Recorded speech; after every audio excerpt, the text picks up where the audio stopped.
प्रभु तेरी वाणी जीवन की रोटी, नैनों की ज्योति अंधेरा मिटाती।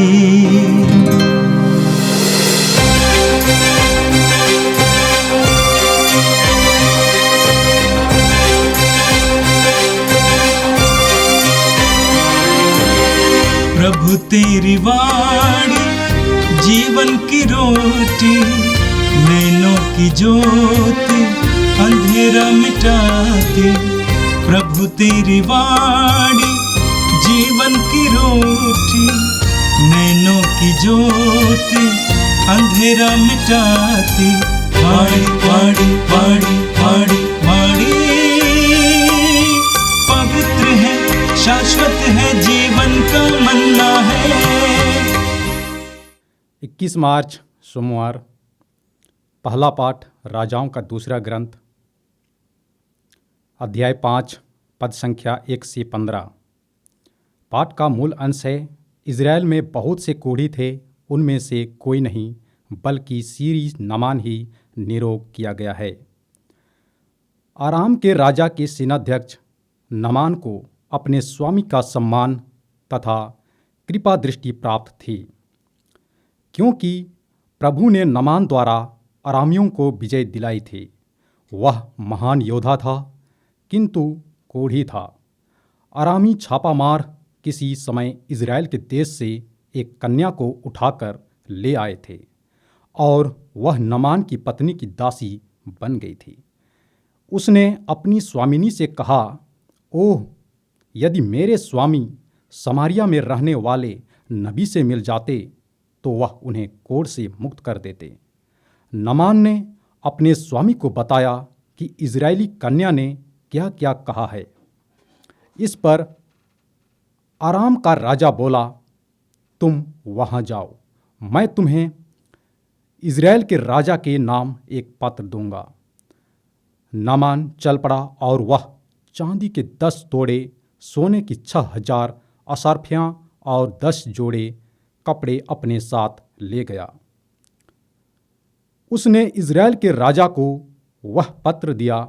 उसमें यह लिखा था, मैं इस पत्र के साथ अपने सेवक नामान को आपके पास भेजता हूँ, जिससे आप उसे कोढ़ से मुक्त कर दें। इज़राइल का राजा पत्र पढ़ते ही अपने वस्त्र फाड़कर बोल उठा, मैं तो ईश्वर नहीं हूँ जो मार और जिला सकता हूँ। तो उसने किसी को कोढ़ से मुक्त करने के लिए क्यों मेरे पास भेजा है? वह निश्चय ही मुझसे लड़ने का बहाना ढूंढ रहा है। जब ईश्वर भक्त एलीशा को यह पता चला कि इज़राइल के राजा ने अपने वस्त्र फाड़ डाले हैं, तो उसने राजा के पास यह कहला भेजा, आपने क्यों अपने वस्त्र फाड़ डाले हैं? वह मेरे पास आए तो वह जान जाएगा कि इज़राइल में एक नबी विद्यमान है। इसलिए नामान अपने घोड़ों और रथों के साथ आकर एलीशा के घर के द्वार पर खड़ा हो गया। एलीशा ने उसे यह संदेश कहला भेजा, आप जाकर यरदन नदी में 7 बार स्नान कीजिए, आपका शरीर स्वच्छ हो जाएगा और आप शुद्ध हो जाएंगे। नामान क्रुद्ध हो उठा और यह कहते हुए चला गया, मैं समझ रहा था कि वह स्वयं बाहर आकर मुझसे मिलेंगे, अपने प्रभु ईश्वर का नाम लेकर प्रार्थना करेंगे और कोढ़ के स्थान पर हाथ फेर कर उसे दूर कर देंगे। क्या दमिश्क की अबाना और फरपर नामक नदियों का जल इज़राइल के सब जलाशयों से बढ़कर नहीं है? क्या मैं उनमें स्नान कर शुद्ध नहीं हो सकता था? इस पर वह मुड़कर क्रोध के आवेश में चला गया। उसके सेवक उसके पास आए और यह कहकर उसे समझाने लगे, पिता, यदि नबी ने आपको कोई कठिनाई कार्य करने को कहा होता तो आप उसे अवश्य करते। जब उन्होंने इतना ही कहा, स्नान कीजिए और आप शुद्ध हो जाएंगे, तो आपको ऐसा अवश्य करना चाहिए। इसलिए उसने जाकर यरदन नदी में 7 बार डुबकी लगाई, जैसा कि एलीशा ने उससे कहा था, और उसका शरीर फिर छोटे बालक के शरीर जैसा स्वच्छ हो गया। वह अपने सब परिजनों के साथ एलीशा के यहाँ लौटा। वह भीतर जाकर उसके सामने खड़ा हो गया और बोला, अब मैं जान गया हूँ कि इज़राइल को छोड़कर और कहीं पृथ्वी पर कोई देवता नहीं है। यह प्रभु की वाणी है। संत लूकस के अनुसार पवित्र सुसमाचार अध्याय 4 पद संख्या 24 से 30 तक। यीशु ने नसरत आकर सभागृह में लोगों से कहा, मैं तुमसे कह देता हूँ, अपनी मातृभूमि में नबी का स्वागत नहीं होता। मैं तुम्हें विश्वास दिलाता हूँ कि जब इलियास के दिनों में 3.5 वर्षों तक पानी नहीं बरसा और सारे देश में घोर अकाल पड़ा था, तो उस समय इस्राएल में बहुत सी विधवाएं थी। फिर भी इलियास उन दिनों में किसी के पास नहीं भेजा गया। वह सीदोन के सरप्ता की एक विधवा के पास ही भेजा गया था। और नबी एलिसियुस के दिनों में इस्राएल में बहुत से खोजी थे, फिर भी उनमें से कोई भी नहीं, बल्कि सीरी नामन ही निरोग किया गया था। ये सुनकर सभागृह के सब लोग बहुत क्रुद्ध हो गए। वे उठ खड़े हुए और उन्होंने यीशु को नगर से बाहर निकाल दिया। जिस पगाड़ी पर उनका नगर बसा था, वे यीशु को उसकी चोटी तक ले गए ताकि उन्हें नीचे गिरा दे, परंतु वह उनके बीच से निकलकर चले गए। यह प्रभु का दिव्य सुसमाचार है। क्रिस्त प्रभु की जय। प्यारे भाई और बहनों, आज के प्रथम पाठ हमने राजाओं के ग्रंथ से सुना है और जो पाठ में हमने सुना है ये है कि आराम देश, आजकल सीरिया देश है, इस्राएल के पड़ोसी देश है सीरिया, वहाँ के राजा, उस समय सीरिया का राजा, इतिहासकार कहते हैं कि वो शायद इस्राएल में जोराम नामक राजा शासन करता था। आराम के राजा के सेनाध्यक्ष का नाम था नामन और वे कोढ़ थे। उनके घर में एक इस्राएली लड़की किडनैप की गई थी और उनके घर में दास के रूप में, दासी के रूप में काम करती थी। सेनाध्यक्ष की बीवी की वो दासी थी। वो जानती थी कि सेनाध्यक्ष यद्यपि राज्य में बहुत महान व्यक्ति है, परंतु वो कोढ़ है, उन कोढ़ से ग्रस्त है। इसलिए उसने अपनी मालिकिन से बोला, हमारा स्वामी सेनाध्यक्ष जिनका नाम नामन है, यदि इस्राएल जाते वहाँ पर एक नबी है, उनके पास जाए, वो शायद प्रार्थना करने से एक कोढ़ निकल जाएगा। इसलिए सेनाध्यक्ष ने अपने राजा बेन हदाद के पास जाकर चिट्ठी लिया, प्रमाण पत्र के रूप में चिट्ठी लिखा गया था इस्राएल के राजा के लिए। उसमें लिखा है कि मैं अपने सेनापति को आपके पास भेज रहा हूँ, आप उसको चंगा करके हमारे पास वापस भेज दें। और राजा ने उन सेनाध्यक्ष के माध्यम से इतना सोना चांदी 10 टैलेंट माने कई मन सोना चांदी, बहुत भारी संख्या में पैसा और कपड़े, उस समय कपड़ा भी संपत्ति का हिस्सा था, और खाने के चीज़ सब भेज दिया उपकार के रूप में राजा को देने के लिए और इस सेनापति की चंगाई के लिए। राजा जोराम इस चिट्ठी पाकर घबरा गए। उसने कहा कि देखिए ये दुष्ट राजा हमारे खिलाफ षड्यंत्र रच रहा है, वो आक्रमण करना चाहता है, इसलिए उसके बगान एक खोड़ी को मेरे पास आकर चंगाई करने का आदेश देते हैं। देखिए कितना ये लोगों की दिमाग बगाना बनाकर आक्रमण करना चाहता है, इसलिए वो अपना कपड़ा फाड़ दिया और चिल्लाने लगे, रोने लगे। ये बात एलीशा नबी को पता चला, उसने राजा को मैंने संदेश भेजा। एलीशा नबी उस समय रहते थे जरीको में, समारिया में, जरीको उनका प्रदेश है। इस्राएल से मैंने जेरूसलम से लगभग 25 किलोमीटर दूर। नामन वहाँ पर आते हैं, वो सोना चांदी सब लेकर आते थे। उनकी उम्मीद थे कि ये सुनकर माई तो सेनापति है, पड़ोसी देश का सेनापति, और आया है अपने पूरे अधिकार के साथ, और मुख्य सेना के अध्यक्ष लोग भी उनके साथ होगा। उसकी उम्मीद थे कि जब वो आएंगे नबी के पास तो बाहर आएंगे और हमसे पूछताछ करेंगे, इसके बाद हमारे रोग का हाथ पैर सब दिखाने के लिए बोलेंगे, चंगाई का प्रार्थना करेंगे। ये सब उम्मीद करके आया था।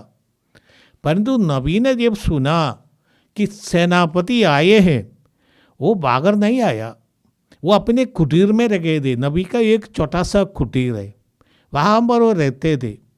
उसने उधर से आदेश दिया, आप सेनापति से बोलिए कि आप जाइए जॉर्दन नदी जो पास है, वहाँ पर जाकर 7 बार स्नान करना, 7 बार डुबकी मारो और आप चंगा हो जाएंगे। सेनापति ने कहा, ये हमको बेवकूफ़ बना रहा है कि हमारे देश में अच्छी अच्छी नदियाँ नहीं है। दमास्कस में उस समय, दमिश्क में उस समय मैंने 2 महान नदी हैं, और वे भी अच्छा पानी देने वाला नदी। ये जॉर्दन की नदी उस समय मिट्टी भरा नदी है, इतना शुद्ध भी नहीं। ये हमसे बोलते कि उधर जाओ, वो डुबकी मारो, तुम चंगा हो जाएगा। ये नाराज होकर जा रहे थे।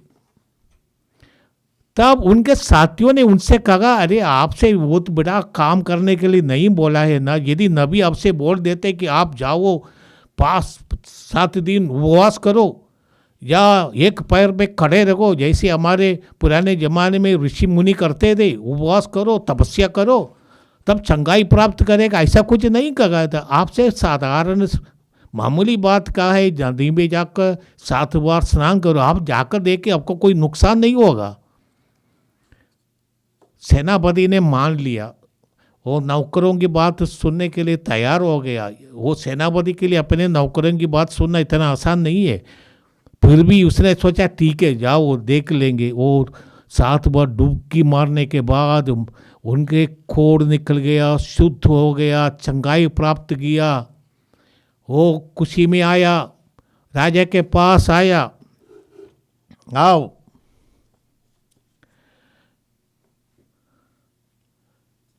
खुशी में वो सब कुछ देने के लिए तैयार था। जितने सामान वे लाए थे, सोने चांदी, कपड़े और अच्छे अच्छे मिठाई या ड्राई फ्रूट्स, बहुत कुछ लाया था, सब देने के लिए। नबी ने कहा हमको कुछ नहीं चाहिए, आप खुशी से जाइए। इसके द्वारा नबी ये सिखाना चाहते हैं, असली चंगाई देने वाला नबी नहीं है, ना तो राजा नहीं है, ना तो जॉर्डन की पानी है। उस पानी में कोई शक्ति नहीं है। चंगाई देने वाला शक्ति न तो जॉर्डन के पानी में है, न तो कोई स्नान करने से चंगाई हो गया। नामन ने स्वयं मान लिया कि सारे विश्व में इस्राएल के ईश्वर के अलावा कोई दूसरा देवता नहीं है जो असली में ईश्वर है।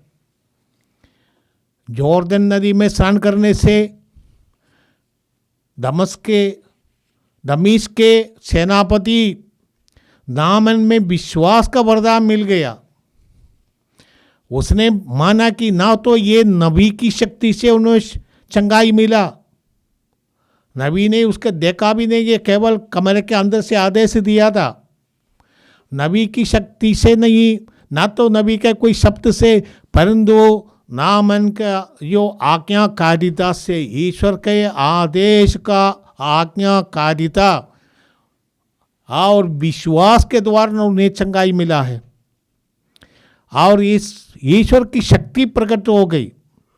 ये खरीदा नहीं जा सकता। जितने सोना चांदी वो लाए थे, कहा आप अपने सोना चांदी लेकर जाइए, वापस जाइए। एक कृपा पैसे से मांगा नहीं जाता। पैसा या कोई महान व्यक्ति के आदेश का कारण नहीं होता है, विश्वास के द्वारा प्रभु चंगाई देते हैं। इसलिए इस बात को आज के सुसमाचार में प्रभु यीशु नासरत अपने ही गांव में अपने लोगों के सामने प्रस्तुत किया था। यीशु 40 दिन उपवास करने के बाद आत्मा से अभिषिक्त होकर सुसमाचार की घोषणा करते अपने ही गांव आए थे, नासरत के गांव में, जिसके बारे में हम सुसमाचारों में पढ़ते हैं, विशेष करके लूकास का सुसमाचार जिसका आज हमने पाठ सुना है। वहाँ पर यीशु सभागृह गए थे, विश्राम का दिन, यहूदियों के प्रार्थना के दिन, शनिचर का दिन। वहाँ पर